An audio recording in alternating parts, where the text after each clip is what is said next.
Gavana webhengi guru renyika rereserve bank of Zimbabwe RBZ vaJohn Mushavanhu nemusi wechina vakaziya nyaya yekubvisa mari yemabond notes vachiti icharamba iri pamutemo. Sandapinda munhu uzataura musara nhasi kuti bho subscribe like utina on the bell icon. Saka unoyataura mashoko ekuti pavakaparira mari itsva yeZimbabwe Gold musi wa5 kubvumbi 2024 vaMushavanhu vakati mabond notes aizoguma kushanda kupera kwemwedzi iwoyo uye vakapa vagari vemunyika mazuva 21 ekuti vashandure kuwaita mazig.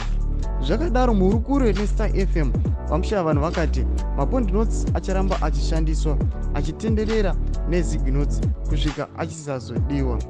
Pari zvino tiri kuvabvumidza mabond notes kuti afambe pamwe chete uye tichazivisa kusvika kana mavhoriyamu emabond notes apera. Tinozopa zano zuva rekuti mushure mezuva rakadaro hatichave tichatambira mabond notes. Sandoo mashoko anotaurwa naJohn Mushavanhu muinterview ava kupesana nokuti anga akamboti aiwa richa-expire musi wa30 April asi izvezvi muinterview neStar FM ava kuti aiwa bond riri kuramba chingoshanda. Saka zvava kuvhundisa vanhu veZimbabwe vachiti aiwa saka tiri kuendepi, bond rainzi ra-expire asi izvezvi rakungonzi aiwa ngarirambe riri mumaketi. Samuri Zimbabwe chipotudzai mafungiro enyu noti kudii pamusoro pemashoko avataura. Pine mukome section medu dzemafungiro enyu. Musangano subscribe like tinotina on the bell icon.